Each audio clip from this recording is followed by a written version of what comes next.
फिर ये डरते हैं मुझसे।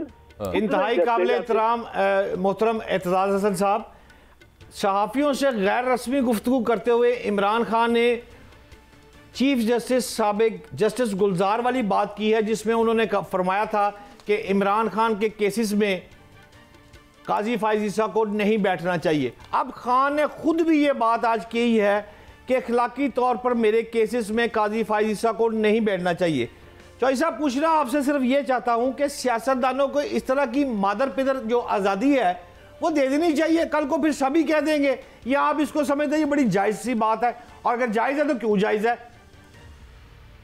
मैं आपको ऐसे बता रहा, मैं इसमें बड़ा क्लियर हूँ, और मैं कुछ 3 महीने से ये कुछ 6-7 महीने से तो जनरली कह रहा हूँ, पर एक तारीख, जिस तारीख को जिस दिन काजी फायज ईसा ने खत लिखा ब्रिटिश हाई कमिश्नर को, उस दिन से तो बिल्कुल ही disqualified to sit on the bench.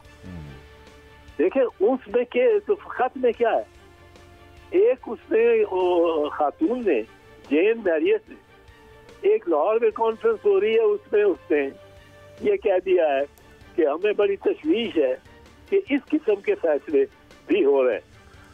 अब ये उसने बेसिकली ये कहा। अब काजी साहब ने उसको खत लिखवा रहा है कि तुम होती कौन हो ऐसी बात करने वाली। अव्वल तो ये मैंने जो फैसला दिया बिल्कुल दुरुस्त दिया, दो इसमें इसके फला फला फला इसके बुनियादें हैं मेरे फैसले की। तो आप कौन होती हो बात करने वाले? आपने मुसद्दक को 1953 में जब हटाया, उसको मारा, उसकी जगह शाह को लेके आए। आप कौन होते? आपकी क्या हैसियत है बतौर एक हाई कमिश्नर ऐसी मुल्क की, ऐसी कौम की जिसने मुसद्दक को भी मारा, जिसने फलां काम भी किया? अब ये एक चिड़ में लिखा हुआ खत है। फिर उसको यही नहीं कि उसको लिखा, उसकी कॉपी आप जनाब ने किसको भेजी?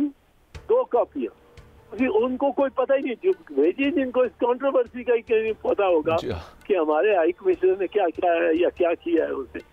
वो एक कॉपी भेजी to the lady chief justice of England, वह खातून चीफ जस्टिस ऑफ इंग्लैंड, और दूसरी the chief justice of the Supreme Court of the United Kingdom, यानी यूके का जो चीफ जस्टिस है।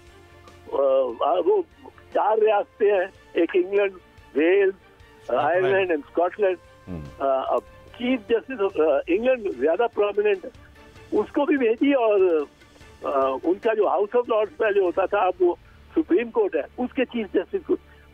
जब काजी साहब ने एक अपने फैसले को, जो अभी मुतनाज़ा है और फुल कोर्ट में उस पर बहस होनी है, क्योंकि उसकी बुनियाद पर, उस फैसले की बुनियाद पे जिसमें आपने निशान ले लिया पीटीआई का, और उस पीटीआई का आपने निशान ले लिया, और इलेक्शन कमीशन ने उस आपके फैसले की वजह से पीटीआई को बिल्कुल पार्टी खत्म कर दिया कि पार्टी ही नहीं तस्लीम करते। तो उस फैसले ने अभी देर बहस है वो फुल कोर्ट में जी, और आप उसको डिफेंड कर रहे हैं इस तरह। एक तो ये वजह थी कि आपको नहीं बैठना चाहिए, दूसरी वजह ये थी कि काजी साहब ने ये कितनी पब्लिक बहस चलती रही, कितनी पब्लिक बहस, हर रोज आ रहा है, हर एंकर बात कर रहा है कि जी ये अगर 2/3 मेजॉरिटी मिल गई सुन्नी इत्तेहाद नहीं गवर्नमेंट नवाज को, तो फिर ये एक तरमीम होगी आइन में जिसमें इनकी मियाद भी बढ़ाई जाएगी।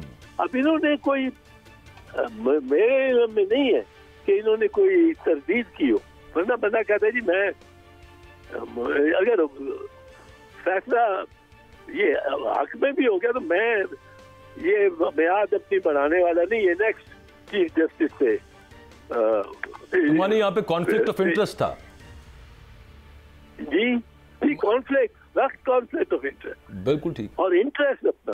अच्छा डॉक्टर साहब, एक चीज ये बताइएगा, कल का जो सुप्रीम कोर्ट का फैसला था उसमें 15 दिन दिए गए, वो 41 लोग हैं जो अब बयान हल्फी जमा कराएं कि वो अब पाकिस्तान तहरीक इंसाफ के तरफ से मुंतखब हुए हैं, उस पर एक ये इस्तदलाल सामने आ रहा है, हुकूमती वज़रा की बात कर रहा हूँ, ख्वाजा आसिफ साहब, राना सनाउल्लाह साहब। ख्वाजा आसिफ साहब कहते हैं कि डिक्लेरेशन जो एक दफ़ा आपने दे दिया कि आप आज़ाद मुंतखब हुए थे और उसके बाद आपने सुन्नी इत्तेहाद काउंसिल ज्वाइन की, आप उसको अब तब्दील नहीं कर सकते, बावजूद इसके कि सुप्रीम कोर्ट का ऑर्डर है।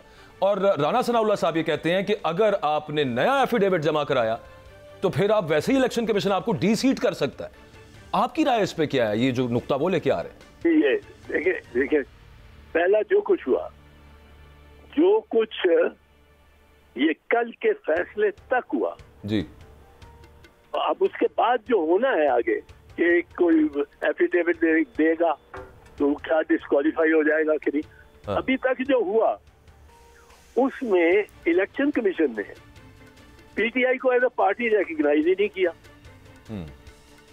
ये रिकग्नाइज ही नहीं किया। ये तो अब सुप्रीम कोर्ट ने इस फैसले में भी कहा है ना कि ये हमारे फैसले को मिस इंटरप्रेट किया। एक्चुअली मिस इंटरप्रेट नहीं किया, मैं मैसेज फैस पे नहीं पढ़ता, वो सुप्रीम कोर्ट ने जो कहा वो उन्होंने किया। पर अब वो सुप्रीम कोर्ट ही कह रहा है हमारे फैसले को मिस इंटरप्रेट किया। हमने तो कहा निशान ले लो, हमने ये तो नहीं कहा कि पार्टी खत्म हो गई।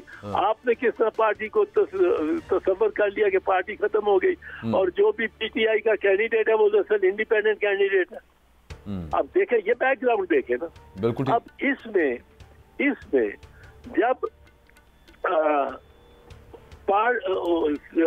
इलेक्शन कमीशन ने पीटीआई को रिकग्नाइज ही नहीं किया, उसको पार्टी नहीं समझा, उसके कैंडिडेट जो हलफ दे रहे हैं कि हम पीटीआई के कैंडिडेट हैं, उनको उन्होंने आजाद कहा कि आप आजाद हैं, आपको हम पार्टी का कैंडिडेट ही सर। अब वो जब इसके बाद एफिडेविट देगा फॉर इंस्टेंस कि मैं पीटीआई का हूँ और मैं सुन्नी इत्तेहाद का नहीं हूँ, तो सुन्नी इत्तेहाद वाला एफिडेविट उसका बिल्कुल उसके खिलाफ नहीं चलेगा, क्योंकि एक मकूला है, no man can be prejudiced by the court, कि अदालत के फैसले से कोई किसी को प्रेजुडिस हो तो वो उसको अदालत के फैसले, अदालत अगर सजा देती है या वो कुछ तो है, पर अदालत अगर कोलैटरल बात से कोई हाशिए में जो बात लिखी जाती है उससे अगर कोई अदालत कह दे कि जी इसको तो फांसी होनी चाहिए थी और मैं वो जा रहा हूँ केस बरियत का या कुछ, तो गलती अगर अदालत से हुई है उसका नुकसान किसी शहरी को नहीं हो सकता। लेकिन चौधरी साहब, कथा कलामी की माजरत, मैं सिर्फ अंडरस्टैंडिंग के लिए, हमारी भी और लोगों की अंडरस्टैंडिंग के लिए भी ये बताइएगा कि इलेक्शन कमीशन की तरफ से कल एक बयान आया, अब सुप्रीम कोर्ट के 13 जजेस ने ये कहा कि इलेक्शन कमीशन ने हमारे फैसले की गलत तशरीह की।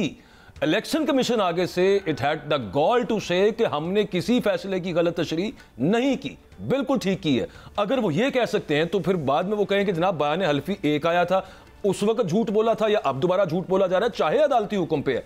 तो ऐसे लग रहा है उनके इरादों से, उनके तेवर से, और हुकूमत का भी वही तेवर बता रहे हैं कि वो उठा के कहें कि जनाब इनको डी सीट, अब इन सीटों के ऊपर दोबारा इलेक्शन कराते हैं, 41 सीटों के ऊपर करने को कर तो सकते हैं। मैं सिर्फ ये जानना चाह रहा हूँ। इलेक्शन कमिश्नर का तो एक ही इलाज है, और वो इलाज ही नहीं है, वो बरहक है कि इस पे मुकदमा चला के और इससे जिस तरह इसमें जो फाउल किए हैं, इसमें मैं एक तो आपको अर्ज करता हूँ जी, इसको मुकदमा चला के और इसको हथकड़ी लगनी चाहिए। ये मैं आपको सीधे कह रहा हूँ, बहुत दफा कह चुका हूँ, बहुत दफा कह चुका हूँ। अब इसमें देखें, इसका पहला जुर्म आर्टिकल 118 और 122 ये कहते हैं कि जब कोई असेंबली डिसॉल्व हो जाए तो उसका जो एक तरह चीफ एग्जीक्यूटिव है वो चीफ इलेक्शन कमिश्नर बन जाता है। फिर सारी एडमिनिस्ट्रेशन को लाजिम है कि उसको ओबे करे। अब आप देखते हैं कि असेंबलियां डिसॉल्व हो गई जी, खैबर की और पंजाब की। आपने 90 दिन में इलेक्शन कराने हैं। वो लिखा अल्फाज है not later than 90 days. Yes, बिल्कुल। ये नहीं कि विद इन 90 डेज। आइन के अल्फाज है not later than 90 days in article 105, not later than 90 days. अब 90 दिनों में आपने इलेक्शन कराने, आप कराते ही नहीं। और आइन कहता है कि जिम्मेदारी आपकी है। आप उस गवर्नमेंट को 90 दिन तक तो चलो वैलिड है, 1 साल और चलाने देते हैं दोनों हुकूमतों को। दोनों इलीगल हैं, दोनों बहरूपी हैं, दोनों के कलम में वो स्याही नहीं है जो कि लेजिटिमेट ऑर्डर्स कर सके, और आप उनको पूरा साल एक और देते हैं। इलेक्शन कमीशन, ये जो नेशनल असेंबली की इलेक्शन है, इसको भी आप टूल देते हैं और एक्स्ट्रा टाइम देते हैं। किस तरह आप ये कर सकते हैं? ये आपका जुर्म है। बहरूपियों को आपने बिठाया है, इसका इसकी सजा। सर, वो काश कि हम एक ऐसे मुल्क में रह रहे होते जहाँ पे रूल ऑफ लॉ होता और जहाँ पे आइन के मुताबिक मामला चल रहे होते। तो आप बिल्कुल दुरुस्त कह रहे हैं। बल्कि आपने तो पिछली दफा ये भी फरमाया था कि आर्टिकल 6 लगना चाहिए सिकंदर सुल्तान राजा साहब के ऊपर, जो उन्होंने काम किए हैं और कॉन्स्टिट्यूशन को वायलेट किया बहुत सारी जगह के ऊपर। बहुत शुक्रिया। चौधरी एजाज अहसन साहब हमारे साथ मौजूद थे, अपना वक्त दिया।